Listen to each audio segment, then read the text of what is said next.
What's up, guys? Welcome to another episode of PB&J. Got Brian with me. It was a huge week for wrestling. For all you wrestling fans out there, started up on Saturday with NXT. Sunday was obviously WrestleMania, then huge Raw and Smackdown. So Jesse said he hasn't watched WrestleMania since Hulk Hogan's been around, so he's gonna sit this one out. Me and Brian keep up pretty good with wrestling. Brian more than me. So what's up, dude? Hey, how's it going? Yeah, it was a long weekend of just watching wrestling, but it was good. Like it was like starting with NXT, like they had some really good matches there, and the good thing is you can stream it now, so you can watch it whenever you can or whenever you want, instead of like watching it when it airs on pay-per-view. So yeah, I was out a little bit on Saturday, so I was able to catch NXT when I got home and all that stuff on for WrestleMania. I think you'll get into it, but Sunday, like I pretty much had it on almost all afternoon up until evening, so it was a lot of wrestling, but it was fun. Saturday was my sister's birthday, so I wasn't home or anything. So, but my cousin's husband is a professional wrestler, so, and he's actually he's formerly retired. He's making his comeback on Thursday, tomorrow, as of this recording, which is pretty cool. If anybody, what's that? Yeah, I was gonna say, can you mention like which promotion? It's called Bar Wrestling, BAR Wrestling from Hollywood. Johnny Yuma, for anyone out there who knows him. He was actually him and his partner, his tag team partner. His name is Johnny Goodtime. They were considered one of the top indie tag teams for a long time. They're known as the Rock Nest Monsters. He got listed. Yeah, the whole gimmick was that they're like two party dudes, right? They come out and they do like air guitar, everything, you know. And they're like, you know, they're nerdy dudes like us. And so I know his partner, his finishing move. I don't know if he still does it. It was kind of like the People's Elbow, where he knocked the guy down, and then he'd come to drop the elbow. But before that, he would do a Dance Dance Revolution. He had a mat. He threw the mat in the ring. He'd do the Dance Dance Revolution, and then drop the elbow. That's cool. Yeah, but yeah, they've been wrestling for years, long time, and he's his name's Andrew, but my cousin's husband, he was listed in the Pro Wrestling Illustrated, the top 500. They ranked. Yeah, he's been in there for a few times. Oh, nice. Yeah. So he retired a few years ago. He started concentrating more on booking and writing and creative and stuff, but and he was getting hurt a lot. He's been wrestling a long time, and those guys get messed up, and so he has a wife and kid now, so he decided to back off, but he's gonna make his in-ring debut return tomorrow, I guess, at Bar Wrestling. He's super involved in the backstage for that promotion too. So if anyone's in LA and knows Bar Wrestling, then I kind of spoiled a big return, a big surprise right there. Well, you just put pressure on yourself to put this out before tomorrow. Yeah, depending when this comes out, it might have already happened. But basically, his tag team partner has he didn't retire, but kind of became more part time. And when it's brand new, it's called Bar Wrestling. It's brand new. He went and started wrestling, and I guess they came up with an idea that he's gonna get attacked like by like a group of guys, and Johnny Yuma is gonna come in with the save as a surprise return. And I want to see that. I asked him if it's gonna be on video or something so I can see it. Because all those fans, they know who he is, and I want to hear the pop and stuff. But yeah, they've had like the Young Bucks have showed up on that show. A bunch of guys that he knows. Like he knows. I'll get into that a little bit later. He knows some of the guys that are in wrestling and WWE and stuff. I was just gonna say real quick that me and him we were following the live results of NXT on Saturday. So we weren't watching it, but we kind of knew what was going on. Yeah, that was a good show. I mean, I don't know if we're going to get into it too much or not, but yeah, I just wanted to add that I went to an indie show like the week before too. Oh yeah, that's right. Yeah. Yeah, it was a APW, All Pro Wrestling, that's up here in the Bay Area, and Booker T made an appearance. So the show was fun. You know, it was like there was probably like 200 or 300 people there, but yeah, the crowd was like pretty into it. And you know, it was the tickets were not that expensive, so it was like a good night of entertainment just to go watch it. So yeah, I've been watching a lot of wrestling the last couple of weeks. Yeah, me when I've been to his shows, and he also did Championship Wrestling from Hollywood. Yeah, it's like 200-300 people, but the crowd is super into it, right? That's what you. Right. Yeah, they're super into it. Every little thing they pop for it, and the chants are great, and it's a lot of fun. So even if you don't know the wrestlers and stuff, it's just a fun experience, right? Like you had a good time. Yeah.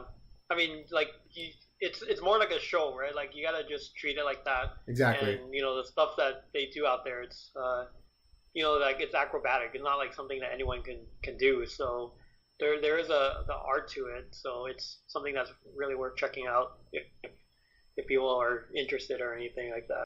So since you watched NXT, I still haven't had a chance to watch it. I've been kind of busy, but since you watched NXT, go over it real quick for everybody. What the matches were, who won. Okay, so I'm going to go off the top of my head for this one. So they started like the show pretty in a positive way. They just kicked it off with the ladder match. So it was a 6-man ladder match for the North American belt, which is a new title that they created like 2 weeks ago, and that was the match where they debuted EC3. I think you mentioned that he was from TNA or something. Yeah, he was one of the top guys for a long time. Yeah, so it was him. I forget the guy's name from Sanity. Something Killian Dane. Yeah, Killian Dane. Yeah. Yeah, and then the Lars. Man, I'm so bad with these guys. Lars Sullivan. Lars Sullivan. Yeah.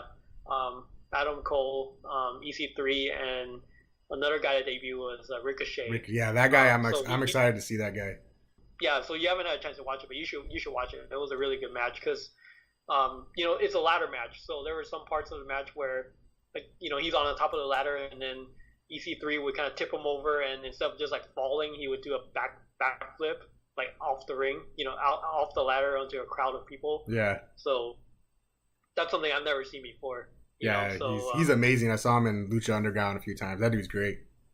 Yeah, he had a really huge pop too. Like it seemed like everyone knew who he was already. So yeah, that was a really good match. Like they did some really crazy stuff. And one thing with NXT is like they use the black ladders. I think it's made out of wood, but they just painted it black. But yeah, they were able to like break the ladder, by putting a guy through it and stuff like that. So it's really cool.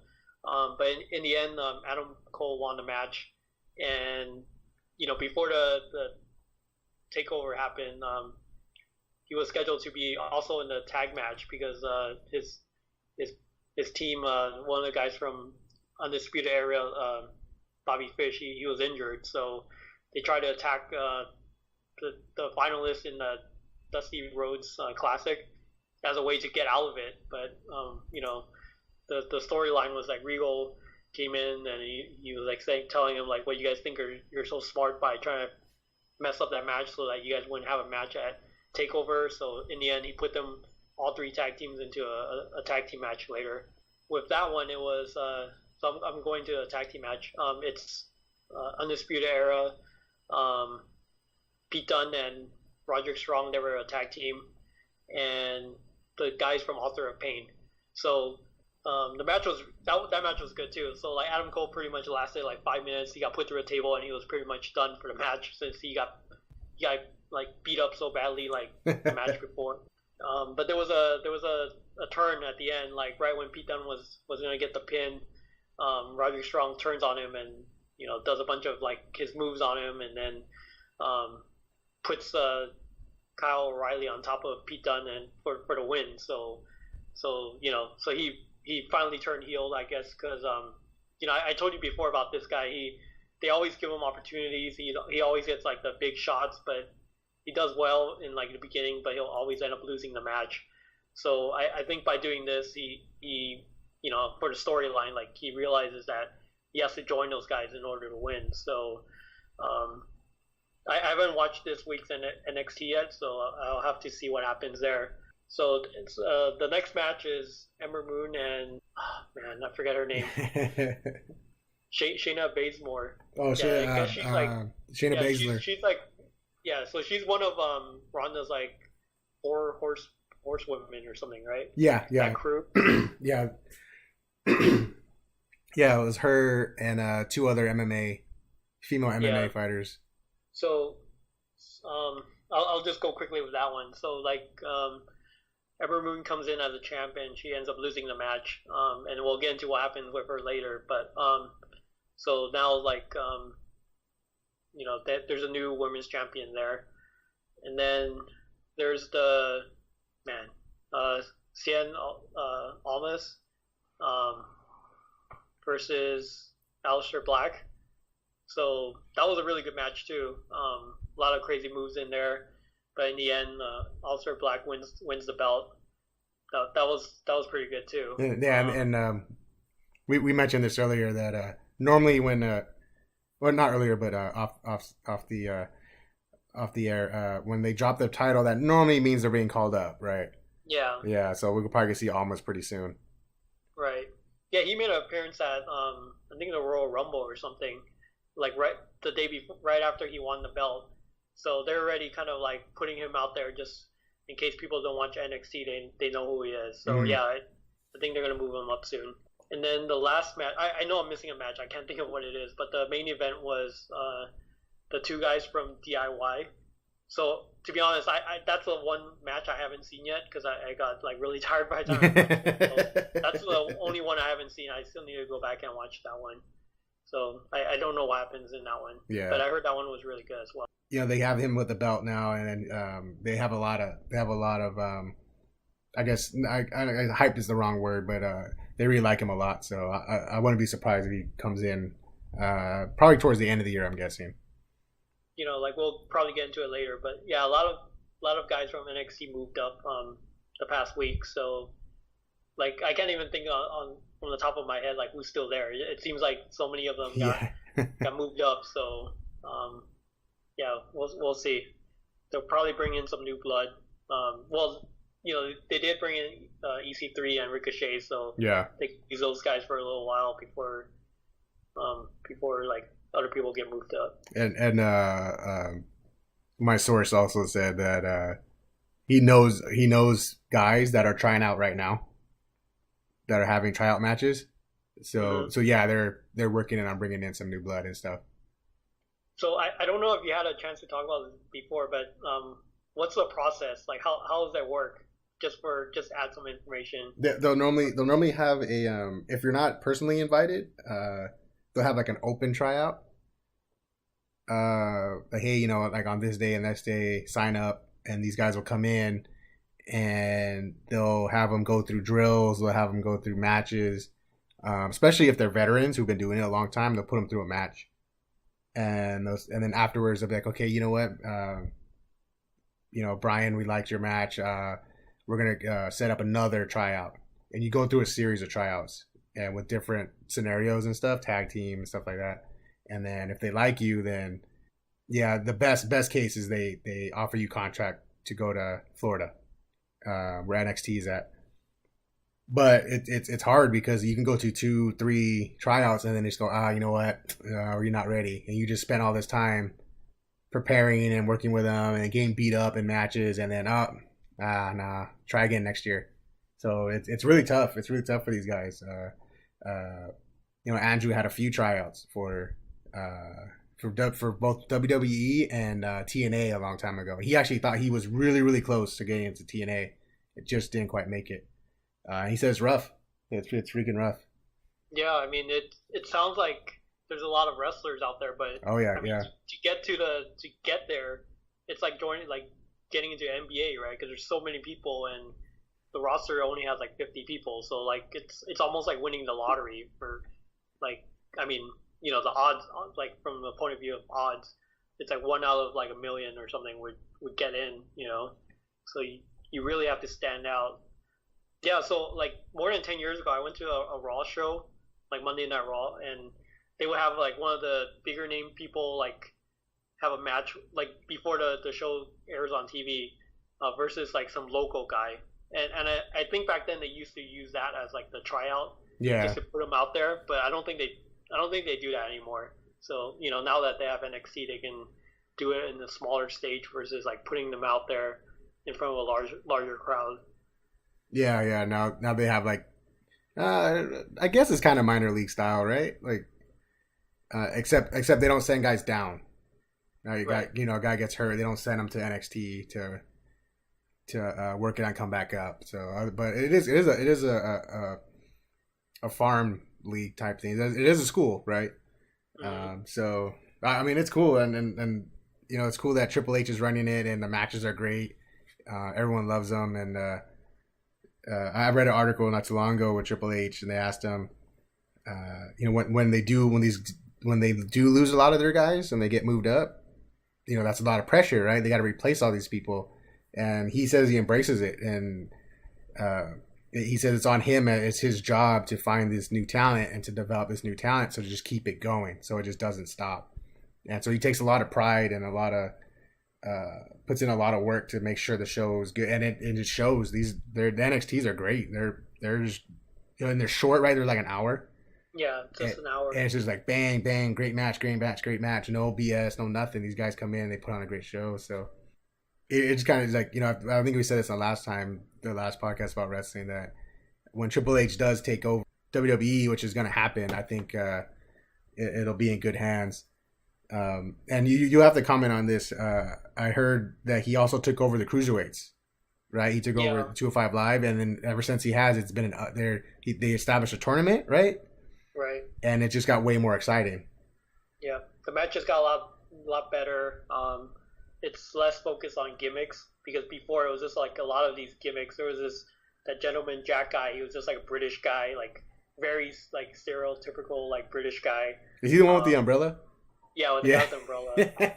And so they all had like their own characters, and then the cool thing is like they all have they're all from different parts of the country, of the world, so you get a lot of like a lot of different like styles and backgrounds and stuff, but they were all put against a gimmick, so now that Triple H took over, it's more about wrestling. And so like all this happened because of the whole Enzo thing. So when he left, they created a tournament, and then they brought in a GM, like a face of the show, and it made it more about wrestling versus like about gimmicks. So there was some backstage stuff where the GM would kind of like talk to these guys and say, you're this good, why are you doing these stupid gimmicks, without saying it like that. Right. So they're trying to just tell the audience that they're moving away from those gimmicks and focusing more on the wrestling part of it. And it's gotten better. Yeah, that's cool, because I know, like, because that's only on WWE Network, so I don't get to see it a lot. But there are a lot of people who were like, they were ready to write the show off, right? They were like, just cut it. Who cares? It's bad. Yeah. No one cares. But if Triple H is able to save it, then that's pretty good. Yeah, they put that on right after SmackDown goes off the air. So that's how they get the 3 hours for the audience that are there. So my brother went to the LA show a few weeks ago, and he says like usually when SmackDown ends, like people just leave, so you lose like a third of the audience, right? Just right off the bat. So if it gets better, then people will stick around a little bit longer, just to watch like the 205. And I do see it getting better. So since we're talking about the 205ers, we'll jump into WrestleMania. It's funny because I started watching the show at 4. That was the main show, and I was like, man, this is a long show. It went from 4 to 9. Yep. And I didn't watch it since the beginning like you did. You started at 2. That's 7 hours, man. Yeah, they had a pre-show. There was a lot of talking in there, and then at every hour. So like there were 2 hours of pre-show. So the first pre-show match was Andre the Giant match. And then the second one was the 205. The championship, right? Championship match. And then towards the end, they threw in the women's battle royal. So I think that wasn't part of the main show, right? No, that was also the pre-show match. Right. Yeah, so it was 2 hours prior of just pre-show stuff. So yeah, it was a total of like 7 hours of wrestling. That's that's me watching from home. Imagine being there. Yeah. Oh man, because I go to a lot of UFC events, and those are like 5 hours, and by the end of it, man, I'm exhausted. I'm tired. I'm cheering. I'm rooting, and I'm drinking, and by the end of it, I'm like, oh man, I want to go home. So to be there for 7 hours, and then that means you were there even earlier to get in. Right. If you wanted to see everything. So man, there's people who have been there who were probably there 8-9 hours easy. Yeah, and the place was pretty packed. Like when the doors opened, I mean, there's people traveling all over the world to go to WrestleMania, Right. so they all got there early, and it was pretty packed. Like when the show started. So yeah, they were there for a. I didn't see the Andre the Giant. I didn't see those three matches. So go over them. What happened on those matches? Yeah, so the match started with I think it's 30 people. Like it just starts with all the guys inside the ring. So it's not like the Royal Rumble where every minute they'll let a guy in. So they all start inside the ring, and then it's like Royal Rumble rules where if you get thrown over the top rope, then you're out. But towards the end, it was down to Matt Hardy and someone else, and then out of nowhere, like Bray Wyatt shows up out of nowhere, and he's not in the match. So he comes in and he helps Matt Hardy out and tosses the guy out, and Matt Hardy becomes the winner of the Andre the Giant thing. So taking a step back, like the reason why he helped them was they had the Ultimate Deletion match like a few weeks ago. I don't know if you watched that or not. No, I heard about it though. Oh man, you gotta go watch it. It's funny.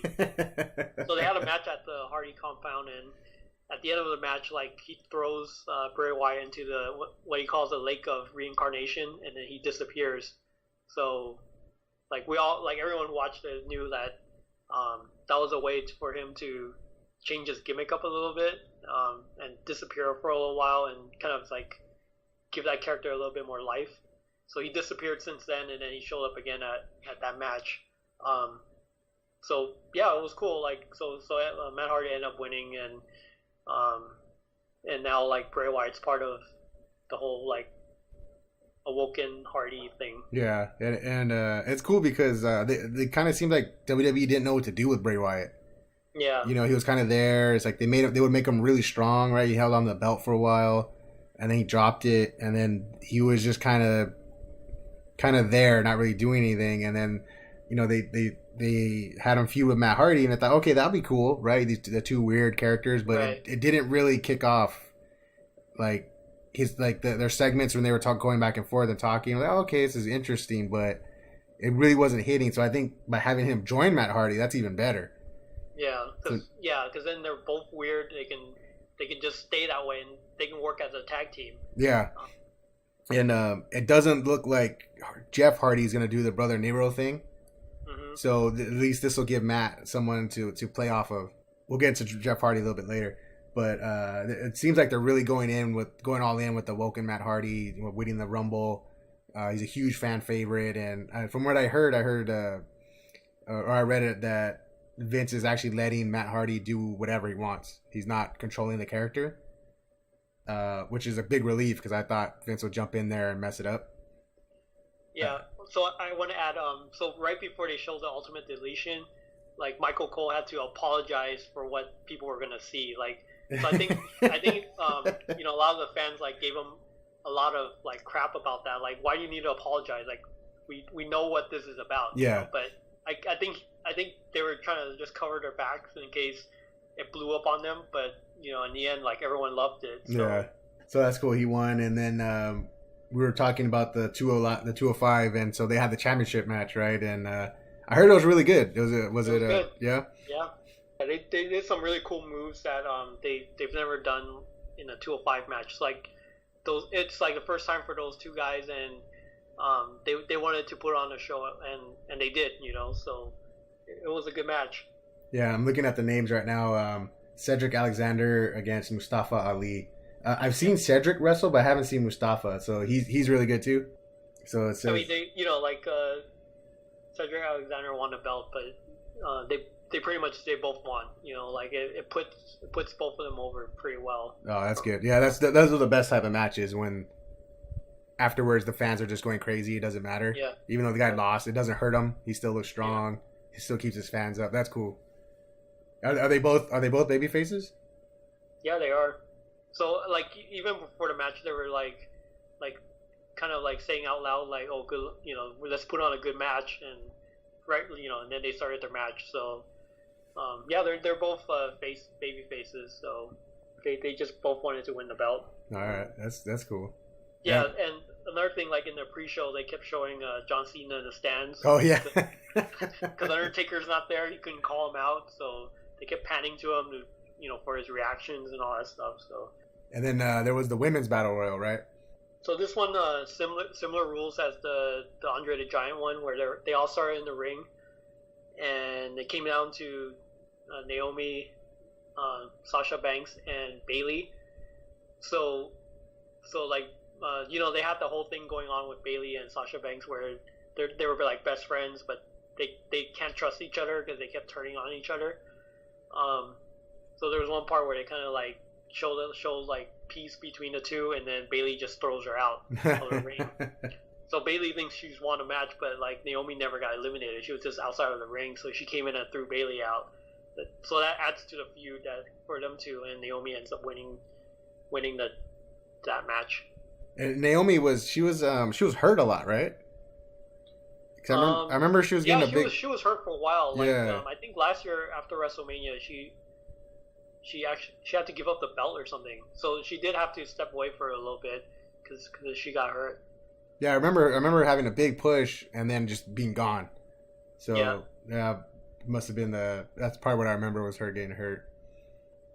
And there wasn't anything like there was no like title on the line or anything, right? It was just a battle royal.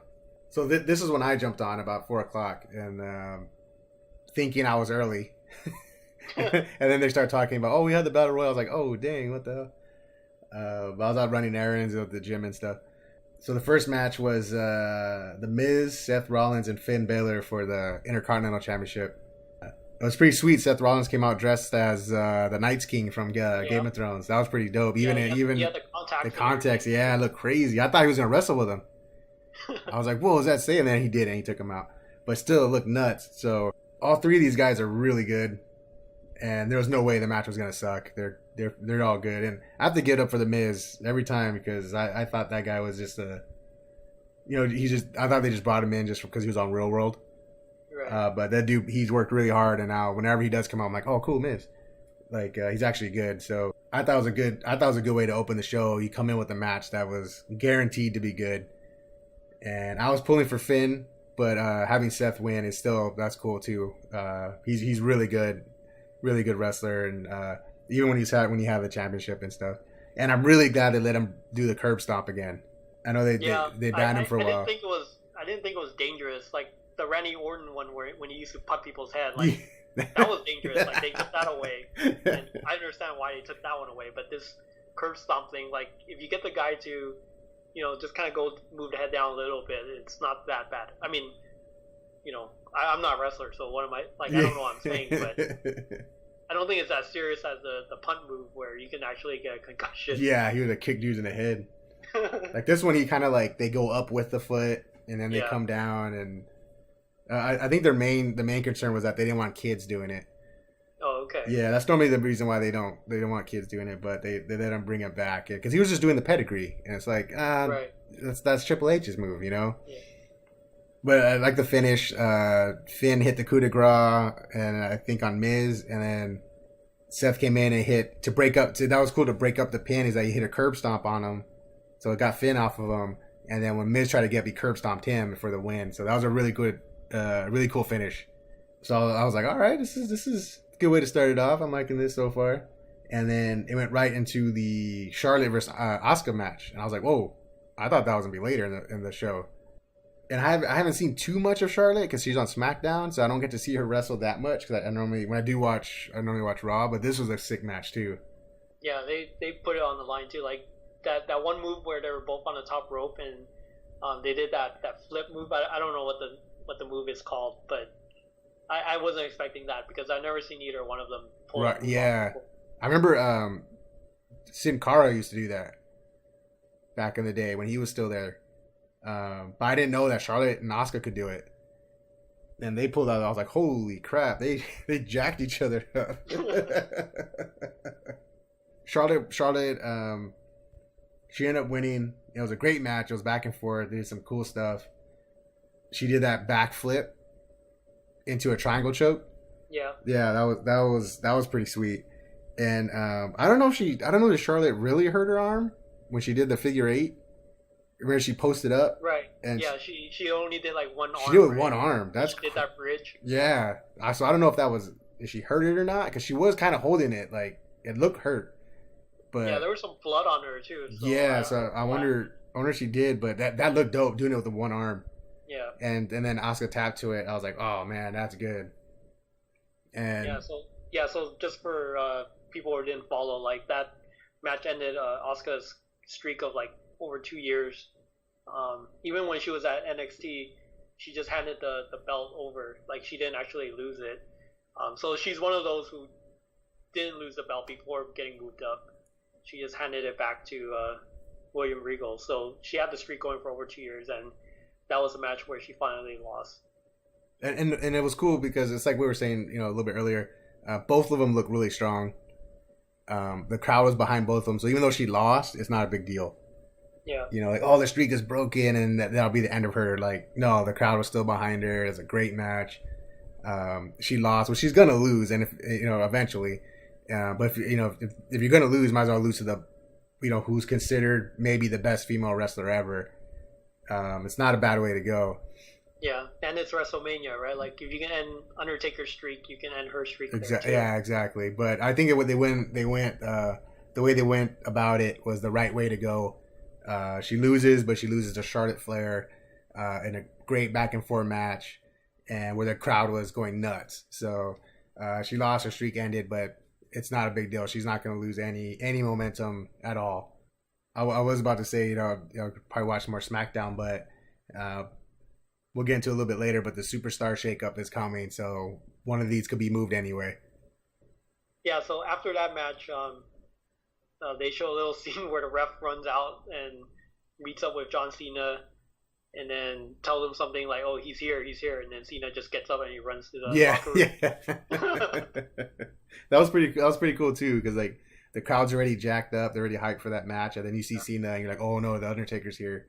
Right. And the crowd was going crazy, even though all Cena did was run to the back. That's all he did. Yeah, it's like everyone knows. Yeah. Unless they're still trolling everyone. Yeah. So after that, the next match, this was like kind of like the first clunker for me, and it was a match I didn't really care for. I wasn't excited to see, and that was the 4-way United States Championship match with Orton, Bobby Roode, Jinder Mahal, and Rusev. I was like, I don't really care. I just don't care about all four of these guys, really. I don't know about you. Were you excited for this one, or no? Not really. Yeah, Randy's been there forever. I'm kind of just over that guy. His matches are normally pretty. It's his style. He has an old school where he builds up during the match. It's like his matches normally need to be really long, and he goes through all his moves, and it's just not exciting. And then even though he does the RKO out of nowhere, I don't really like the RKO. Yeah, it's kind of unfair, right? Like you could be doing all your stuff, and then he'll just do the RKO, and then that cancels out everything that they did. Yeah, and to me, when I see it, I still think of Diamond Dallas Page, the Diamond Cutter. So I never really cared for it. Bobby Roode is cool. I watched him in TNA a long time ago, but he's kind of the same thing where he's got an old school style. So it's not flashy and it's very deliberate. I do like the finisher though. I like his finishers a lot better. The spike DDT, that's cool. Right. And then Jinder Mahal, same thing. I remember him from the 3-man band. And I still, even though he's all jacked up now and he looks like fucking crazy. Like I wouldn't want to mess with that dude. That guy's, and he's huge. He's like 6'5". But he's just never been any good. And then Rusev, I don't know. I know a lot of fans like the Rusev Day stuff. I'm like, whatever. It's kind of corny. So I really could care less during this match. It was the match was okay, nothing special. I actually thought Rusev was gonna win since the crowd was behind him, but it went to Jinder, which I guess is cool, right? Because we were talking about this earlier too. There's a lot of baby faces on SmackDown. Yeah, and you need having a heel. You got to have at least one heel champ. So he does play a good heel too. So. They went to him, and I was like, "Oh, okay." I was surprised. I thought Rusev was gonna take it, but overall, though, it wasn't a bad match. It just wasn't. Yeah, it's like a match you would see on like cable TV, like on SmackDown. Yeah, you would just see it on a Thursday. Nothing special.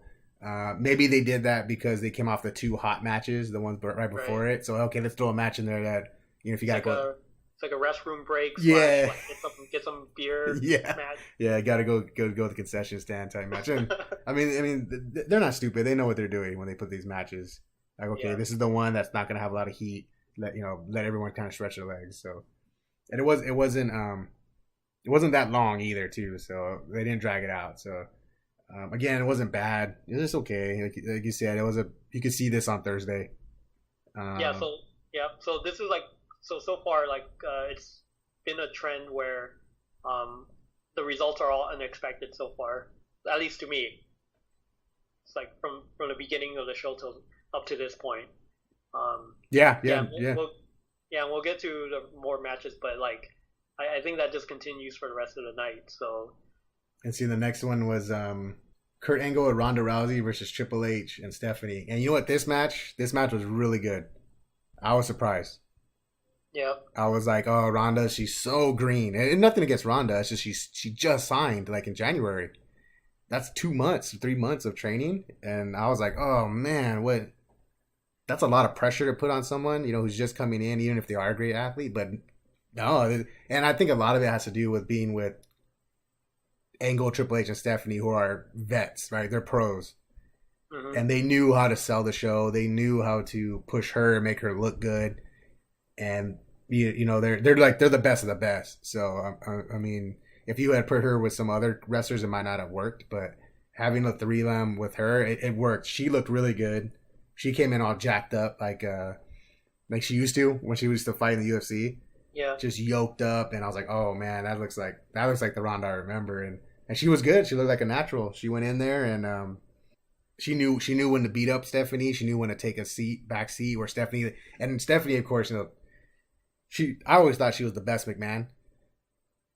She was the best actor of all of them and stuff. And she would be like, so she was like the dirty heel. She poked her in the eyes, kicked her in the leg, pulling all the dirty tricks out because she can't fight Ronda heads up. So that was awesome. And then Triple H and Kurt going at it like that. That was 1998 all over again. right. Like, oh, it's the Attitude Era. I remember these guys. So I was getting all goosebumps from that from when I was a kid. And I hadn't seen Kurt Angle wrestle in a long time. I didn't really watch him in TNA or anything. Then he was hurt, so it was good to see. It was good to see him back in there. Yeah, he had a match with the Shield like a year before, but it was like a three on three match, so he wasn't that involved. But this one, it's like a mixed tag match, so he did. There was a lot more, but like you said, the focus was really on Ronda, right? Like the whole purpose of that match was to put her over and make her look good. So I read on ESPN that I think she told Ramona Shelburne that Ronda went to Triple H and told her about the Army Rangers. Like whenever they need to pick up a soldier who's heavier than them, they would do this rolling flip move, and she wanted to try with Triple H. And they ended up using it. So you remember that rolling move? Yeah. And she ended up picking him up. I was surprised by that. I'm like, wow, she was able to carry him. Yeah, that's a big dude, man. Yeah. And he was like, no, and then Steph came in for the save. Yeah. Yeah, that was good. That was good. I mean, they made Ronda look really strong, and I think down the road, eventually, I think it's gonna be her and Charlotte down the road. Yeah. But this is a great way to start it up, and so I was really surprised. And another good thing is that they're keeping her off the mic a lot. That she still has a long way to go with that. Even in her UFC days, her interviews weren't great. But yeah, good match. Really, really good match. I was really surprised, pleasantly surprised at this one, and she won, of course. This is probably the only match where it wasn't a surprise. It's like, of course she's gonna win. Yeah, I sent a text to my brother. I'm like, wow, that was actually pretty good. Like, it wasn't a great match, like in wrestling form, but it was a lot better than I expected. Yeah. I was expecting it to be horrible. So. Yeah, I did. I thought it was gonna be Triple H and Kurt Angle the most of the time, like 70-30, but them two going at, and then Ronda a little bit here and there. Right, and like she would finish up the match kind of thing. Yeah, right? yeah, but no, she was from the get go. She was in there, and she made the hot tag. The crowd went nuts. When Kurt was crawling towards her, and he finally hit it, and it was great, and it went off really well. And then the way she got Stephanie in the armbar and stuff, like the announcers make it, like, oh, she broke it, she broke the arm, she didn't break anything, but Steph super sold it, so it was good. Yeah, good match, good debut for Ronda. I was impressed with it.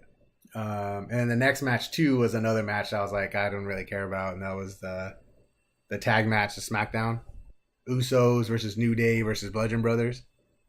Yeah, that was pretty much a squash match. Like, those guys just came out and just beat everyone up and won. So yeah, this was another match that was like, what, 10-15 minutes? Yeah, it was not long. It was really short.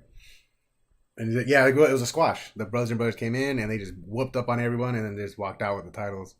Yeah, not much more to say there. Yeah, it really wasn't. It was supposed to be, it was supposed to be, 3-way tag match, but really it was just the Bludgeon Brothers smashing them. Yeah, it didn't, that finish, we did the sitting powerbomb off the top rope. I was like, holy shit. Like, I forgot who it was that who took the bump, but good lord, it killed him. I think it was Kofi. Was it Kofi? I don't remember, but he jacked up. Yeah, Bludgeon Brothers just jacked everybody up. It's kind of cool because those two guys I always thought were pretty good, Rowan and Harper. And same thing, WWE didn't know what to do with them when they broke them off from Bray Wyatt. They didn't know what to do with either guy, and they kind of were just lounging around. And I thought they were going to release them, to be honest. They did the repackage them as being these monsters, and it works. And I'm glad because they put on good matches. I don't like the name Bludgeon Brothers. That's stupid. Yeah, they carry those like giant hammers that they can't use. So yeah. So the gimmick itself really isn't anything special, but they're good. They're good performers, so they're pulling it off. When we talked about this before too, we don't really know what the Usos are doing. Yep. Their gimmick. Yeah, I don't get their gimmick at all. But, yeah, they're just like cool guys. They say like, almost like rappers, like. So I don't really care for them, and I don't even their moves are all like they're throwing super kicks like all the time. Right. It's just like, super kick, jumping off the like just jumping off the top rope. Super kick. Super kick. That's pretty much it. And then the new Day are good. They're fun. It's always they had the belts forever, so you can't give it back to them right away. Right. But they're always good though. They're a fun team to watch. But yeah, they just all jobbed for the Bludgeon Brothers, and this was kind of like the match, like the one we talked about earlier. You had the big awesome match, so this is the come down match. This is the go get something to eat real quick. And then the next match was the one that everyone was waiting for, and that was Cena and Undertaker. But they told us at first. Cena came out ready to go. The lights went down. And freaking Elias came out, and he started like, "Oh, I know what you guys are thinking, but you're not getting that." And then he's like, "You guys paid for a concert. I'm gonna give you a concert." And he started playing his guitar, and that dude's funny, man. I like that guy. Yeah, like I don't think they'll ever make him a champion, with his current gimmick, but he's good for like those 15-minute kind of like come down and kind of break type matches, or just have him come out to say something. Yeah, I agree too. I don't think he'll be a champ, but he'll always be like right there. Right. Like he'll be one of those guys that are like he was in the Elimination Chamber match, right? Mm-hmm. Yeah, he'll be like one of those guys. He'll be always right there, and he just doesn't win because, like you said, his gimmick is not. We've seen this type of gimmick before, but he's good. He's good. He's funny. He's a good wrestler. He's a big guy, so he can stand with these dudes. But it was funny. He came out. He was trashing the city. Then Cena, of course, beat him up. He goes to leave, and then Undertaker comes out. Well, first they did that thing where his gear was in the ring because where he left it last year, and the light was on it, and then the lightning hit, and then he gets resurrected. He comes back, and this is my favorite part of the show is that he just whoops on Cena. So I always love that. He just squashed him. I think it's not even 3 minutes. It's like 2 minutes and 45 seconds. He comes in, does all his moves. He does his whole moveset, gets the win, and then just walks out. but like you said earlier, that's probably all he can do at this point. So I was surprised that he was able to pull off the tombstone. Yeah.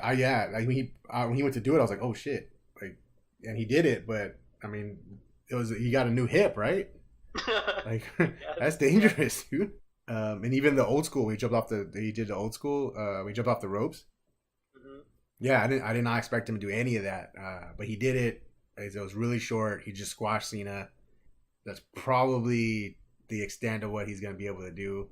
I have a feeling that this is probably what he's going to do until next WrestleMania, where he'll just show up and just beat the crap out of somebody and just leave. Yeah, he can't do a full 20-minute No, match anymore. there's no way. I don't know. Do you think he'll still come back? Like for me, I think this should be enough. Like there's no point for him to come back, like in a real official match. Yeah. I don't think he does that. I think he smashes everybody, and next WrestleMania either he does a match, he does a squash again, and then that's where he walks away. Because even Right. because even this right now, you're not really sure like what are they doing? Is he retired? I don't know. Right. So Yeah, my brother was joking that like no matter who he comes out as, Undertaker, the American Badass, or Mark Calloway, like he will still get a huge pop. So it doesn't matter like what version of him comes out. So um, yeah, just I guess like he just needs to show up every year for I don't know. I mean, for me, I'm good. If he never comes back again, I'm fine with that. Yeah, I want to see. I just want to see him like say it. I'm done. Otherwise, people are just getting like the last year. It was like, what's he doing? And everyone's just talking about it. Is he done? Is he not? What's going on? What's going on? And people just speculate, and you speculate. Like that's it. Come out and just say it. I'm done. So I think he'll be coming back. Yeah, this time he didn't really like do anything like symbolic where like leaving his stuff in the ring. Like that could have been that could have been it, right? Yeah. Like Yeah. if he does something like that, but this time he just leaves the ring and as if he just had a normal match. So it sounds like he could still be back next year. But yeah, like you said, it has to be those type of quick matches where he just does all his moves and and win the match really quickly. It's always good to see Cena get smashed. So I'm glad for that.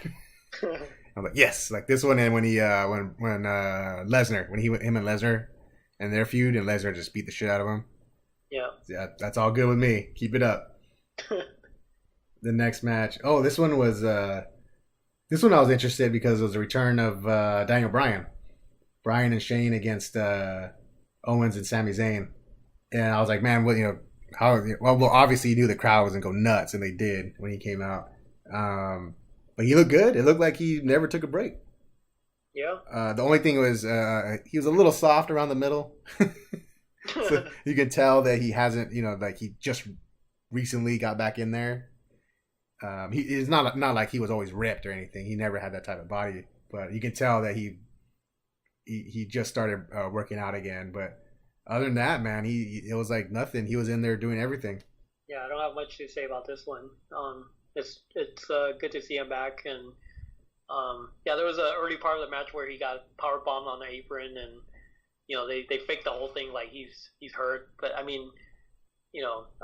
I think he could have. He took it. Like I knew he was going to be back, and I was surprised with Shane, like how he could carry through the match because he had a real injury, right? Like Yeah. he had some infection or something that he got like 2 weeks ago. So he got cleared at the last minute, and he was able to still do the match and everything. Yeah, and and then it's just his age, right? He's pushing 50 now. Yeah. But he's in there. He did the coast to coast, which I remember as the Van Terminator. When Van Damme did it. But yeah, he's in there. He carried the match, and it was a good match. I mean, these guys are good. Owens, Zayn, and Bryan. They're three of the best, so they can carry anybody. It was a good match. It was an exciting match. Daniel Bryan won. So, and then that was another thing too. I wasn't quite sure if he was going to win or not because the stipulation was Owens and Zayn had to win to get back on to get rehired, right? Yeah. Yeah. So like when I heard that, I'm like, that just means they're gonna show up on Raw. Like the stipulation was that they would be fired from SmackDown. They didn't say anything about like leaving WWE or anything. So I'm like, yeah, they'll be on Raw like in a couple weeks.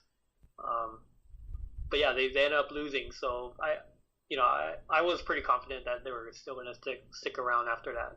Yeah, and we'll get a little bit more of that in on when we start talking about Raw. But that was a good match, fun match. And then next up was Alexa Bliss versus Nia Jax. And this, I don't want to say squash, but it was close to it. Right. Nia Jax well, it was actually cool where she came out and she wrecked Mickey James right off the bat. And there goes Alexa's bodyguard, her wingman, right? So she wrecks her, gets Mickey James out of there, and then most of the match just wrecks Alexa Bliss. And then Alexa, she's healed, so she's kind of doing the Stephanie thing, poke of the eye, kick to the knee, cheating as much as possible. But really, it was just Nia Jax. She's just too big and too strong. And man, she was throwing her around hard, dude. Like, yeah, I was like, she's gonna kill her. Yeah, when she did that overhead press thing, I'm like, man, she has her really high up there. Yeah. And then she finished it off with a Samoan drop from the second rope. Yeah. I was like, oh man, she's gonna break her. And Alexa Bliss is small. She's like 5 feet, 100 pounds maybe. And Nia Jax is big, man. So she did that Samoan drop and got the win. And I figured that was gonna happen because Nia Jax has been pretty hot now. They were kind of do that thing with Enzo for a little bit. Remember, she was trying to hook up with Enzo. Right. Yeah, then they fired him, but the fans have been behind her for a long time. So I figured she was gonna win this one. I mean, you just look at him like there's no way Alexa can beat her unless she cheated somehow. So she won. It was a good match. The crowd was behind it. Same thing, Alexa's the champ, but she's not like Charlotte where she's respected as like her in-ring performance, but she's such a good heel. So even though she lost, it doesn't hurt her because everyone knows she wins her belt and she keeps it by doing, she's the bad guy, so she cheats and stuff. So she'll be back. I don't know. We'll see what happens with the shakeup though. I can see her getting moved back and forth too, back to SmackDown. Then the next one, okay, this was the match everyone was waiting for, and that was AJ versus Nakamura. When Nakamura won the Rumble, he picked AJ. The crowd was chanting AJ, and this is the match we all wanted to see. But what'd you think about it? Yeah, so actually that Sunday morning, I looked up on YouTube. Someone posted a match that they had back in New Japan. So it was, it's a very Japanese style of match where you build up the match, right? But it was a good match. Like it fit the crowd over in New Japan. So when I watched this one, I'm like, well, it's like AJ's coming in with an injury, so I don't know if it's going to be as good as that one. But he didn't look hurt at all. Like if I didn't know about it, like from other sources that he was injured, I wouldn't even know that he was hurt at all. But the match was good. It has a pretty good pace, and it was very similar to the match that they had in Japan. But just from my observation, it looked like the crowd was kind of not as into it. Maybe because it was a very technical type of match in front of a really large crowd. So it doesn't have the high risk moves or the slams or like huge slams or anything like that. It was more technical, and I didn't hear that much like cheering or anything like during the match. So maybe the fans knew that they should treat it like a Japanese match and watch it like respectfully. Maybe that was it, but I didn't see that much excitement when I was watching it. But the match, like in my opinion, it was pretty good. And in the end, AJ Styles, like he does a Styles clash, which he doesn't do that often anymore. He still does it, but for him to do it here, like you knew it was over. Like AJ was gonna win, and so like prior to the match, like I didn't think Nakamura was going to lose because Asuka already lost. So I was thinking like if both of the Japanese wrestlers lose, then like if there's Japanese fans watching it who also watch New Japan, like you're gonna lose these fans because you're having both of them like lose a match at like WrestleMania. So I was surprised to see that happen. Like right when the bell rang, I'm like, wow, really? Is this really happening? Like they must not care about about the Japanese audience. Um, and then like right after the match, like Nakamura like takes the belt and like hands it to him like on his knees. I'm like, what the hell is going on here? You know, like it looked like he pretty much like got defeated pretty much, and then the swerve happened, right? Like he ends up like doing a low blow on him, and he turns heel, which caught me by surprise. I didn't expect that happening at all. Yeah, me neither. When he did that, I was like, "Oh!" And I think, and I don't know. I think because you mentioned that AJ was hurt, and I think that maybe they knew that they couldn't go for like an hour, and so you have this to cap it off. You know, solid match. It was a really good match. Probably not the 5-star that everyone thought was going to happen. But at the end, he put in this heel swerve and it just throws everyone off and gets it. Like you said, the crowd was kind of maybe they were being respectful or maybe they were getting tired. But this woke him right back up. Like, what? The crowd was like, no, you know, because Shinsuke's he's like the ultimate good guy, right? Yeah.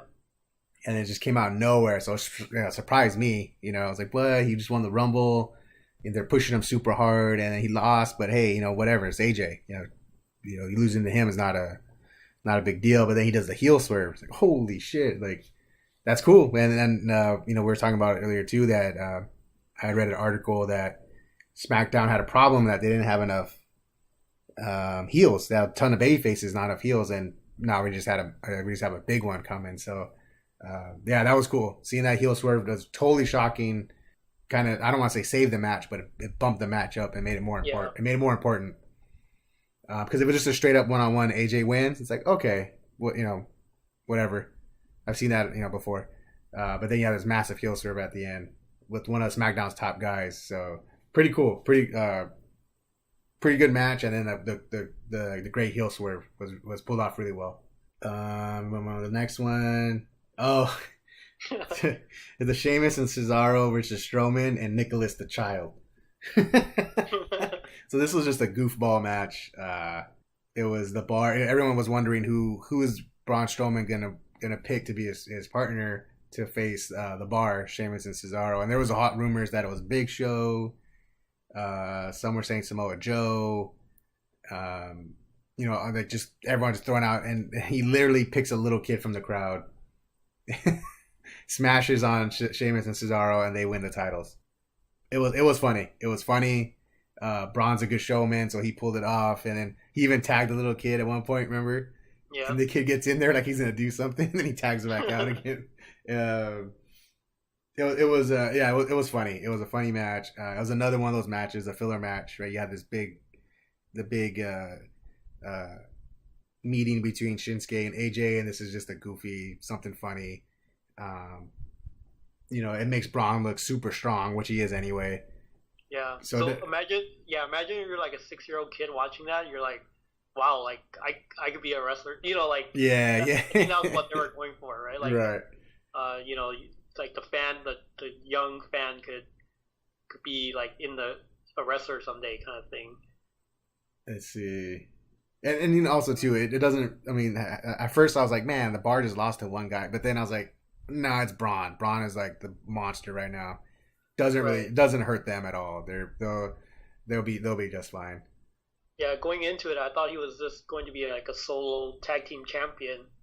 I thought that would be funny, but you know, they had a rule where he had to have a tag partner. So yes, as a little kid, it was funny. It was, you know, it sounds cheesy and like, oh, that's stupid, but when you actually watched it, it was pretty funny. Well, I gotta say though, at this point, I was really tired because I remember going, man, it's like 8:30. I've been sitting here.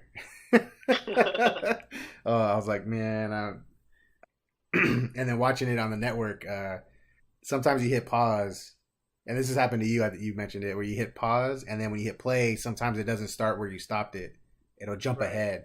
That happened to me during the Royal Rumble, so I didn't want to pause it and walk away. But I was like, dang, this show is freaking. It's getting there, man. And I wasn't watching as long as you were. You must have been getting tired too. Yeah, but I was doing other things while I was watching, so that made it go by a lot faster. Yeah, I was too. I had it on, but I was, you know, doing other stuff on the computer and But still, I was like, fuck, this is Yeah. it's just getting ridiculous. But it was Brock. The last match was Brock and Roman. I knew this wasn't gonna be long. This Brock just doesn't do that anymore. Oh, since you mentioned Brock, what do you think about them showing Dana White during the Ronda Rousey match, and then not showing him during the Brock match? I don't know. Because he said he was gonna go there specifically for Ronda because I was his friend, and he didn't really mention Brock. I mean, they're cool with each other. There's no bad blood. I've seen them, pictures on Instagram. But maybe they just didn't need to. It was a way to push Ronda, like, whoa, she's from UFC, guys. She's legit. Right. And with Brock, you don't have to do that anymore. It's Brock, so you don't really need to be like, oh, UFC's here watching him. You don't really know. You don't have to do that. I think they could have, if they shown him again, like, you could have sold more of the rumors that were going around, right? Like, he was going to go to UFC. Right. If they showed him again, but they didn't. So maybe that's why they didn't. Maybe they didn't want anyone thinking that right now, Right. Like, oh man, maybe is he leaving going to UFC? It's just concentrate on the match. This match was probably the stinker of all the matches, I think. It was just Brock beating the shit out of Roman. The crowd was like, they were chanting all kinds of stuff because they didn't like what they were seeing. It was kind of boring. But really what really surprised me is that Brock won. I thought for sure 100% Roman was gonna walk away with it. Yeah, after the fifth F5, I'm like, okay, like, they're gonna have like Roman dig deep and somehow win the match and piss everyone off. But, yeah, he ended up losing, which was a surprise there too. Yeah, he hit him with like 5 F5s. He went through a table. He busted him open. He kind of pulled what he did with Randy, where he did the elbow, and cut him. This one though looked more like it was a blade. It's up by his hairline. It was a clean cut. Whereas where he hit Randy, it tore him open. Like it was nasty. Like that's a real elbow cut. It looked more like a UFC cut. Yeah. Versus this one, like I didn't even see where he was bleeding from. It just looked like a curtain of blood. Yeah. And it's too clean. It's too clean. And then on Raw the next night, you couldn't even see it. Yeah. So I'm like, okay, that was a blade job. It was up by the hairline, and unless Brock's a master at the elbow cut, like, hey man, I cut you right in your hairline, you won't even see it. But yeah, it wasn't a good match. It was Brock and Roman came out doing their same thing over and over. Brock hit his Superman punch. I mean, Roman hit his Superman punch, and Brock was just suplex city. Little bit of back and forth, but then at the end it was just Brock dominating, and that kind of pissed me off too. I was like, how many F5s are they gonna give this guy? Like, so that means no other finisher can work on Roman. Like, he just took 5 F5s. I didn't think about that. That's true. Yeah, like, okay, as someone, if he fights Cena and Cena gives him the FU, or not FU anymore, the attitude adjustment, he like, whatever, he just took 5 F5s from Brock. Yeah. Like, yeah, and that killed like Goldberg, right? But Roman can take 5 of them. Yeah, exactly. So I don't like that. It kind of messes his character. I am glad he lost. I was gonna be pissed if he won. I've read different things. Afterwards that. Before I get to that, everyone thought that Brock was leaving for UFC. Like, it was a done deal. His contract's up. He's gonna leave, so Roman's gonna win. But then he won, and I was like, what the fuck? Like, his contract's up, and then he re-signed the next day to work more matches. But it also sounds like fight for UFC while he's with the WWE. So it sounds like he's gonna go back and forth. Me and your brother both read that he's gonna fight in December in the UFC. Is that their big end of the year pay-per-view? Yeah, that's the New Year's Eve show. Okay. Yeah, so it makes sense. Then he also he still has to serve a suspension, which is 6 months. So that works. But what I was gonna say was that I read 2 things. One, Vince pulled the audible of Roman winning during the match when we saw how the crowd was reacting, and they were not behind him at all. And that during the match is when he told the ref, okay, Brock's winning. I heard that, and I also read another one, I think it was from Dave Meltzer, that said that it wasn't during the match, but it was really late. Like, it was like a week before where Vince said, no, Brock has to win. All intentions were for Roman to win initially. Yeah.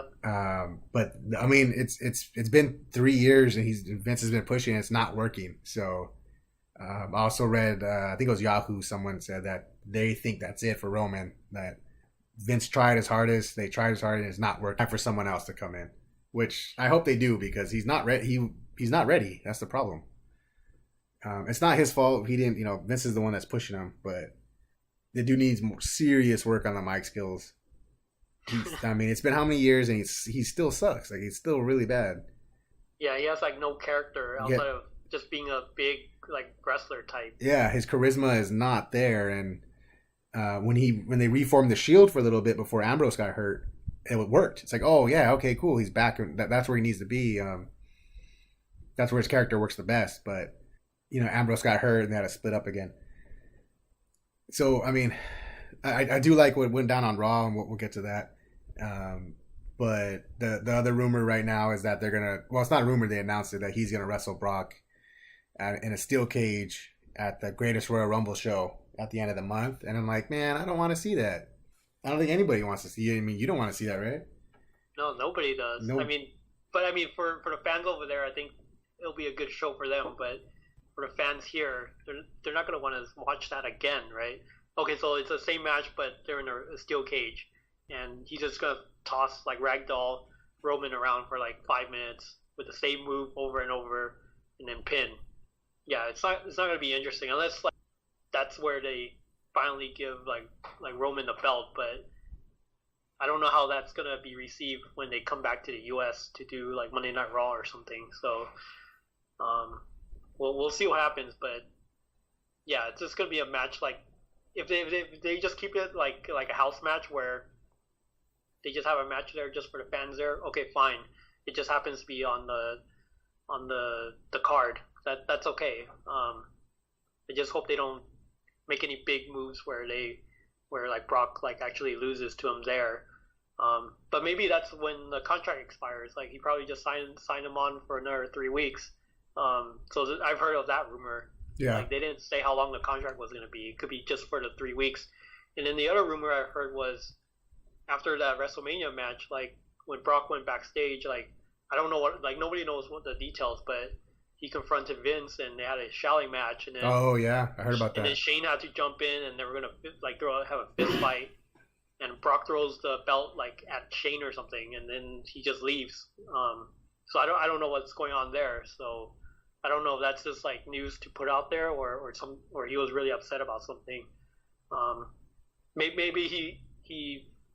So this is just my assumption, is that he thought he was done, but then they had to like change it up where he actually wins, and maybe that's why they had to give him a new contract right away, the next day, like to help fix that. I mean that could be a possibility, and they probably told him like. Just stay on for 3 more weeks, and then after that, you're free to go UFC or do whatever you need to do.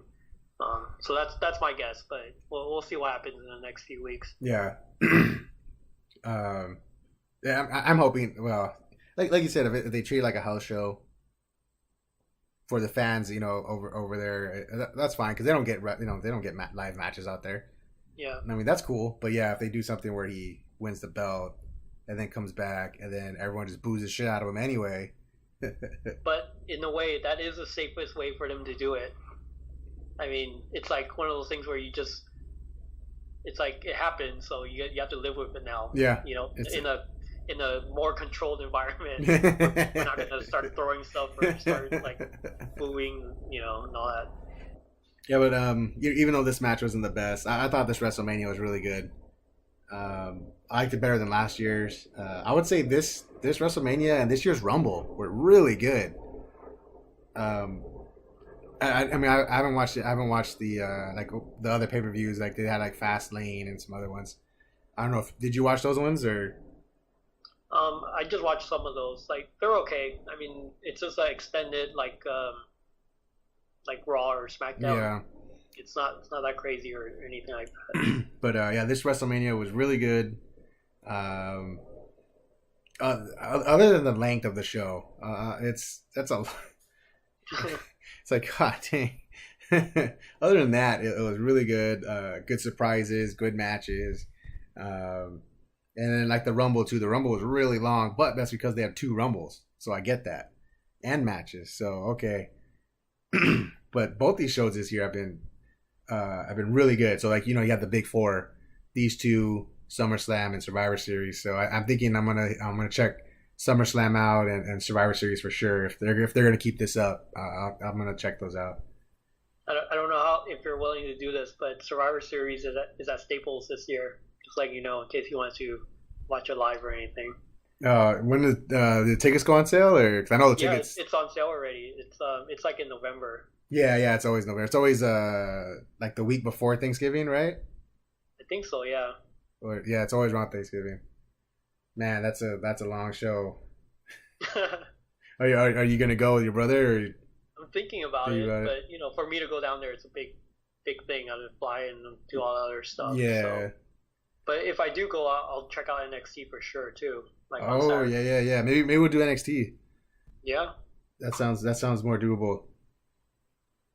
Yeah, it's on a Saturday night. It's better than like going out there on a Sunday night, and So yeah, well, I'll let you know. I'm still thinking about it. Okay, yeah, for sure. But yeah, I don't really rate shows. I don't say like, oh, this is the A+ card because I don't watch too many of them. But I'll just say that this was a thumbs up. This is a good show. If you haven't watched wrestling in a while, you'll like it. Like me, I don't watch all the time, but I watched it and it was a good show, and it's one of the better ones I've seen in a long time. So I really like this WrestleMania. Yeah, I did too. There were a lot of like these surprises, but they were good surprises, and I knew that like if there were like some stuff that didn't make sense, like the Braun Strowman thing, like winning the tag belts, and like Charlotte winning, like I knew that was gonna. It's all gonna correct itself later because that's like after WrestleMania that the new year starts for them pretty much. Like they can reset everything pretty much, and we're seeing that like next week with the shakeup, and like you'll get into like what happened on Raw and Smackdown, but there's already some stuff that's already happened to make some of those corrections from what happened at WrestleMania. So yeah, like what Brian is saying, we saw a lot of this stuff correct itself right away on Monday. And I really wanted to watch this Monday Night Raw, and I forgot to record it. But I thought, oh, no big deal. I'll just watch on the WWE Network. It's like I wanted to log on. I didn't realize they don't have Raw, and I was like, oh. and I didn't think about it later. I probably could have just picked it up on demand, but I'm not sure. Normally on demand doesn't kick in until like the next week, so I was like, damn it. So I just went on the internet and I was looking at all the highlights, but the Monday Night Raw was crazy, right? Yeah, there was a lot of stuff happening. It was packed it was a good show from start to end. And the good thing about the Raw after WrestleMania, it's always a crazy crowd because like a lot of the people who went to WrestleMania, they also bought tickets for Raw. So it's the same loud crowd with like high energy and everything. So it was a really good show. A lot of stuff happened. But if you want, you can go down the list of like some of the stuff that happened that's worth mentioning. Yeah. I'm pulling up because there's so much stuff. I want to pull this up that I don't miss anything. So right off the bat, it was another Stephanie and Ronda encounter, right? Yeah. So they kicked off the show with Stephanie coming out with like an arm brace, as if her arm was jacked up, and she said that she in a way like she took credit for bringing Ronda to WWE, and she like her point was like she wants to take all the credit for it, and then Ronda comes out and shakes her hand and then puts her in another armbar, and there was a part, so Stephanie was wearing a tank, and there were some parts where like, oh man, her boobs are gonna come out. So it was really close a few times, but she, because of the way she had her arm like on her chest, because like she's still faking her injury, so so almost had some wardrobe malfunctions. Almost, yeah, it was pretty close. So that was just to kick the show off, and but right after that there was a big call up, right? Big surprise call up. Yeah, so it was a women's tag team match. It was Alexa Bliss and Mickie James. So it was kind of like they usually have like these quick rematches from the night before type thing, and then Nia Jax comes out by herself with the belt, and the fans are all cheering, "You deserve it," and all that stuff. So that was cool. So they have a tag match, but everyone's wondering like, who's your tag partner if you're just out here by yourself? And then they play Ember Moon's music, so she joins so she got moved up, and they gave her the win with her Eclipse move, which is like a flip off the top rope to a stunner. Yeah, that shit's crazy. Yeah, that's a crazy move. And she had the big win on Saturday too, so it was crazy to see her come up so soon. Let's see, I'm going through. We were wondering about what was going to happen with Braun and Nicholas the Child as his tag team partner, and before that, before the Monday Night Raw, we're like, what are they going to do? Is he going to defend it? Is he going to, is he going to defend, and Nicholas is never going to do anything? What's Braun going to do? And this is another funny segment. This they played it off really well. Braun and Nicholas gave up the tag belts because Nicholas has scheduling conflicts with school. Yeah, that was pretty funny. Braun's like, he's in the 4th grade. We can't. So it was really funny. They vacated the belts, and he's like, don't worry, though. Once he graduates, we'll be back. And Kurt Angle was like, oh, okay, no big deal. It was really funny. Yeah, so by them doing that, they started another like elimination type tournament. Yeah, and that's cool. I like that. Yeah, to have tag teams like compete to have the winner like beat a new tag champions. Yeah, so it'll be isn't it that they're going to a tournament, but the winners face the Bar, right? The bar's not in the tournament. Oh, I don't know. Yeah, I think that's a good question. Yeah. I'm not sure about that. I think that's what it is. I think the Bar they're the default number 1 contenders, so the other tournament with the other teams are the winner faces them for the title, which that's cool too. That's a cool twist. Yeah. But yeah, it was really funny. It sounds cheesy, but it's not. They pulled it off. Braun's just really good. I hope they get Braun into the title picture soon because he deserves a belt. I don't know. Like, I think for me, I think it's okay if he's just like going around just destroying stuff without being a champ. So I'm okay if he never wins it, because like he had an opportunity to become a tag champion, but they didn't want to go that route, right? So they just had him win it for like one day and then give it up. So I don't think he needs to be a champion in order to put him over or anything, because I think like the way his character is now, like, and they're giving him more like funny lines, so he can relate to more people now while he's still destroying everything. Yeah. So I think it's okay the way like the path that he's going now without having to be a champ. Yeah, he's so entertaining, right? That it's like it's cool. Yeah. Everyone loves him. He's he looks strong. He doesn't need it, I guess. So after that, we had another debut, and you're gonna have to fill me in on this guy. I haven't seen him, but No Way Jose made a debut. Yeah, so he disappeared from NXT for, just from my memory, I think at least 6 months. Like, he just disappeared. I don't know if he was hurt or not, or they were just working him up to move up to the Raw and Smackdown. But he just comes out in this long like Congo line full of extras, and he has a match with a jobber and beats him in like a minute, and then he goes back into his Congo line. So I don't know, like his entrance is like entertaining, but his wrestling to me is just okay. Like they didn't change his gimmick at all. He's like the same guy that was at NXT, and he just carried that same style, everything, same music, but they always do that. Like they don't like rebrand people when they move up. So, but we'll see what they do with him. I mean, I don't see him anything more than like a mid card type guy. So. Yeah, I actually never saw him wrestle at all in NXT, so I don't know how good I don't know how good he is or not. But yeah, but that was an unexpected call up, so I was like, oh dang, there's 2 already. So, and the show was just getting started, so that was pretty crazy. And yeah, I'm reading right here. Kurt Angle, the Bar, asked him if they're gonna get the tag belts back, and he says no. They'll have the 2 tag matches tonight the winners will face each other next week, and then the winners will face Bar at the Rumble. So we had the first match, which was Gallows and Anderson versus the Revival. The Revival won.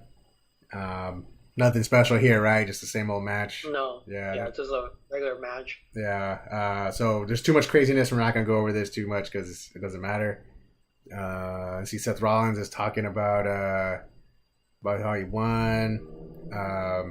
This was actually crazy too. So Seth Rollins and Finn Balor are talking about the belt, and Finn Balor wants to challenge him, like in a respectful way, right? They're just like, how they're great opponents and stuff. And then the Miz comes out and he wants a shot at the belt. And he comes out with the Miz Taraj. They challenge him to a match right there, like almost like a handicap match, right? 3-on-2, right. And then bam, Jeff Hardy's back. He runs in. So it was surprising that he wasn't Brother Nero. He was Jeff Hardy. Right. I think everyone was waiting for him to come back as Brother Nero, right? Yeah. He comes back as just as Jeff Hardy. He jumps in. He teams up with Balor and Seth Rollins, and they announce a match for later that night, 3-on-3. That'll be the main event. And we had another huge debut, and it's Bobby Lashley, which we had mentioned it before that it sounded like he was coming back. I didn't realize it'd be so soon, but he came back and he's freaking yoked up. I was like, holy shit! Like, this guy's always buff, but yesterday he was freaking yoked. He comes in. What's up? Yeah, I haven't been following his MMA career. I mean, the last time I did watch one of his fights, but that was probably like 2 years ago. So was he actively fighting up until like recently, or no? Very sporadically he was fighting. It was like once a year maybe, and he was always fighting jobbers, MMA jobbers. Okay. No one serious that could beat him, and he would just take him down and just pound him out. So. He came in and then just whooped up on Elias, hit that suplex where he held him in the air forever, and then he holds him with one hand. He's trying to, motions to the crowd to cheer and stuff, and he slams him. So now Bobby Lashley's back. One of the hot rumors I had read was that the reason why they didn't have Brock drop the title to Roman Reigns was that they want to build up a match between him and Lashley at SummerSlam, and maybe drop the belt to him then. We'll see if that happens. We'll see how it happens after the Rumble, but they're probably. I know they've been talking for a long time back and forth on Twitter and stuff about they want to have a match together, Lashley and Lesnar. So maybe that's why Lesnar's staying. They want him to wrestle Lashley once or twice. That's cool. They've had a match before, right? I think they have years ago, right? Still around, yeah. Yeah, a long time. Because Bobby Lashley's been gone for like 10 years. Right. And that's weird, too. I remember because Lashley had a huge push. He was the champ. They were pushing the shit out of him. And then he just disappeared. There was some kind of contract dispute or something. He just bounced. I was like, what the hell? And he went to TNA. He's been at TNA forever. But he's back. So it's cool. Yeah, I liked him before. I never had a problem with him. I still don't really understand why he left the last time. But yeah, it was a crazy debut, another huge debut. I was like, damn, this Monday Night Raw is like the best Raw ever. Yeah, so after that, Rhino and Heath Slater comes out. They're saying they want a match because Heath Slater has kids. So we gotta feed them. And then the Authors of Pain come out, so they got moved up too. Beat the crap out of those guys. And the thing to note here is that right after the match, they have their manager, what's his name? Paul Ellering. Yeah, they just both of those guys, they just put, just tell them to stop, and they just leave without him, saying, the signal we don't need you anymore, kind of thing. Yeah. So I don't know what they're gonna do there. So that'll be interesting to see what happens next. So maybe he'll manage another team or something like that. Yeah, and he's a legendary manager. He used to manage the Legion of Doom back in the day. And that's why I thought these guys were going to become the new Legion of Doom. That's what I thought. Yeah. But now they're the Authors of Pain. So yeah, that was interesting to see them be like, "No, we don't need you no more." So right. maybe he starts managing. Either he goes back down to NXT, or he finds another team to manage in WWE to take down the Authors of Pain. But that could be their first feud. And it was funny, you told me, Authors of Pain debut, and I'm like, oh, cool. So I fire it up. I'm like, oh shit, they're gonna jack up Heath Slater. My first thought, I was like, oh, and they did. They jacked him up. They just smashed Heath Slater and Rhino, and they're in. These guys are good, man. They're huge, but they're really good wrestlers. I can't wait to see what they do with those guys. And then next is Roman Reigns, and you're gonna explain his promo a little bit. I didn't get to hear the whole thing, but he was saying something about a conspiracy. Yeah, so Roman Reigns comes out. He's like, I went out yesterday, got my ass kicked, and like Brock gets another contract. Like so he was like pretending like what the hell is going on here, and he looked defeated and everything. And then so that was pretty much it. And then Samoa Joe comes back, so that's another return. So pretty much like every segment, there's like a new people coming back or new people coming up. And Samoa Joe makes a joke that, oh, you're wearing a tin like hat now, like because you're full of conspiracy theories and stuff like that. And then he, in a nutshell, he pretty much just tells Roman that he's just like he can't beat Brock and no one cares, pretty much. And like so Joe was like pretty much saying, I want to be the one to kick your ass because there's no point for anyone else to watch you like just get beat up by Brock every single time. Like nobody wants to see that anymore. Yeah, he cut a pretty vicious promo. That was a really. If you guys out there, if you haven't seen it yet, look it up. Samoa Joe rips his ass a new one. Yeah, he's like, he's all, you're gonna go against Brock. You're gonna lose. You're a failure. You're gonna lose at the steel cage match. I'm gonna be there. I'm gonna put you out of your misery, pretty much. And with this feud, I'm excited for this feud. Like I want to see this one. Samoa Joe is awesome. Roman Reigns can put on good matches, but the other guy needs to be good. Yeah. And Reigns needs to work with someone good, and he'll put on a good match. He can't just do it automatically.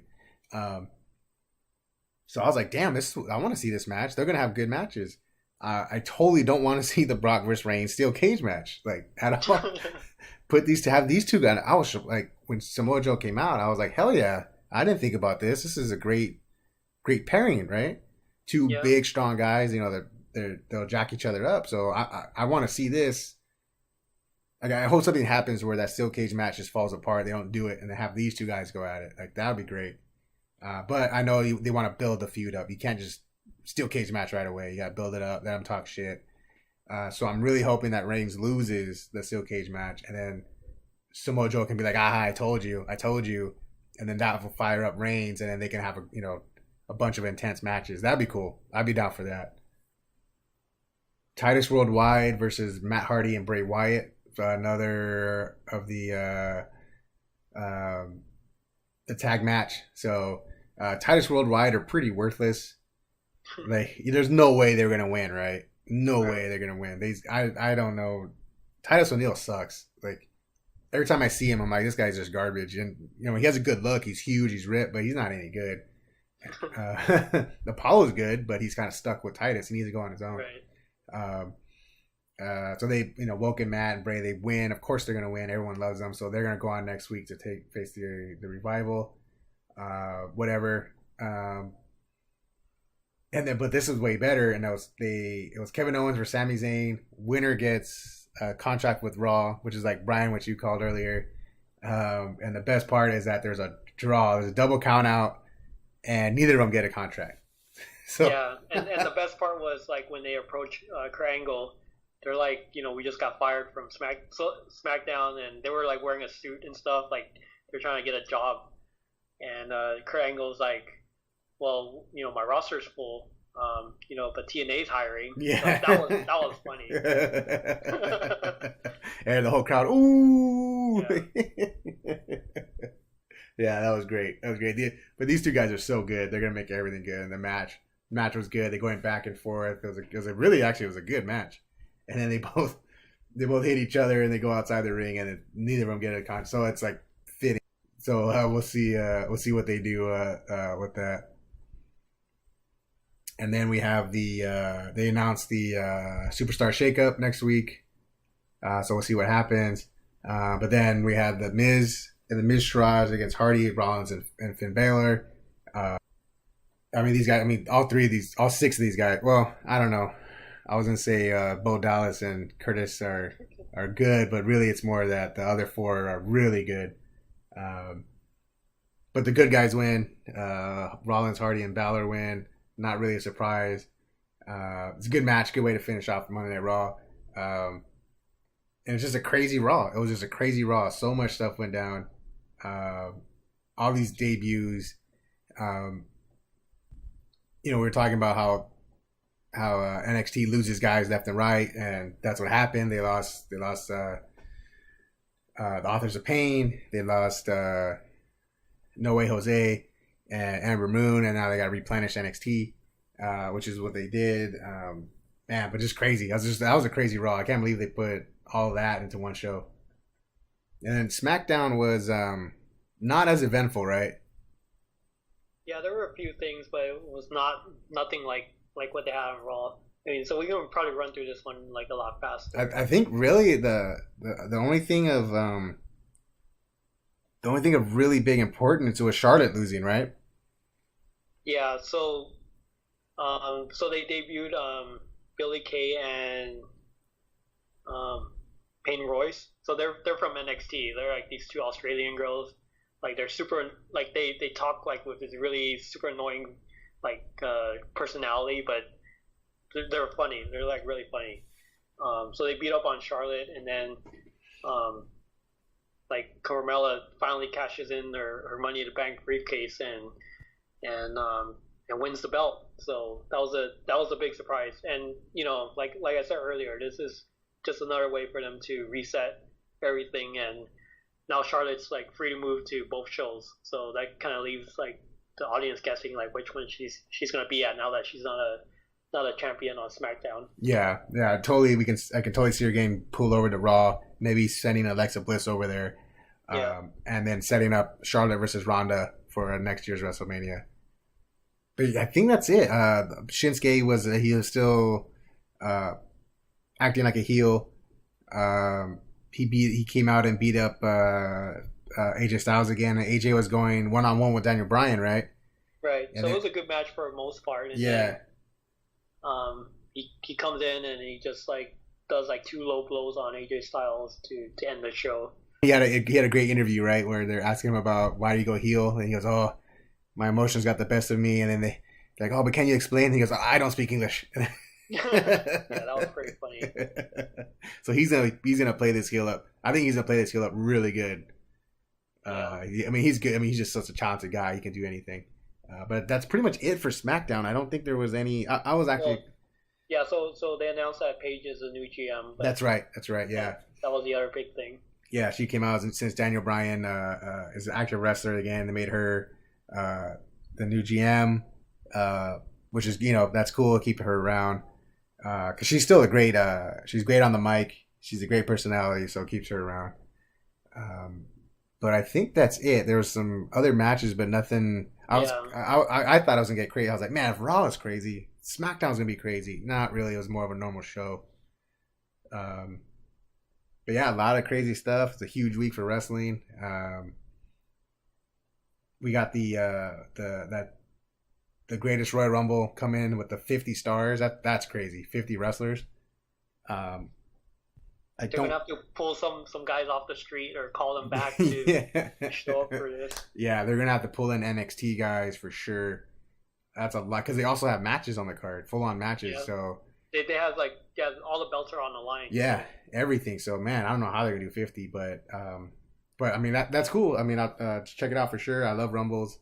I don't think there's any speculation. I mean, not speculate stipulations, right? Like does the winner get a title shot? They haven't said yet. Yeah.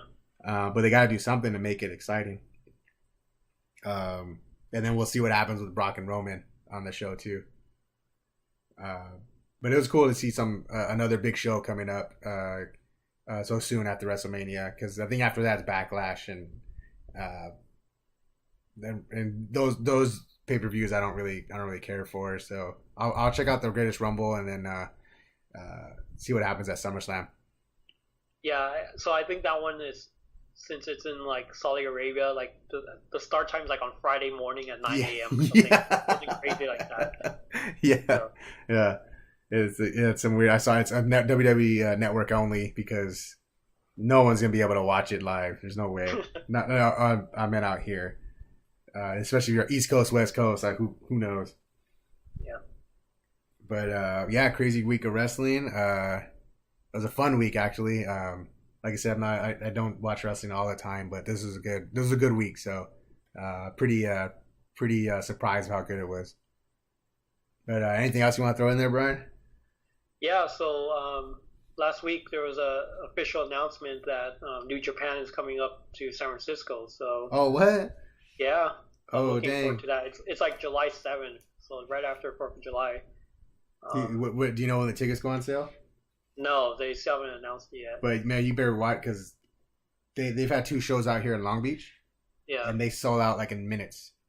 It's like literally. I think the show sold out in 7 minutes. yeah, they're not cheap either, right? Like I No, heard they were like $200 or something. Yeah, because the first show they had in Long Beach, I didn't even know they were out here, and it sold out immediately. And then they announced, oh, they're going to be back out here in March, and I went to look at the tickets, gone. Like, Yeah. So whenever they do have it, you got to be on it. Yeah. I've been keeping my eye on it, so once it goes on sale, I'm gonna try to go check that out. So But yeah, I think that's it. I think that's it for us. Then there's anything else you want to throw in there? nope. All right. Yeah, just watch wrestling. It's good. Watch wrestling, guys. Yeah, stick around for our next podcast. Not sure what it'll be of yet, but we'll make sure to get Jesse on the next one. He just won't watch wrestling, so we told him just to take it easy. He's too mature for that. Yeah. But yeah, so stick around, and we'll see you guys next time.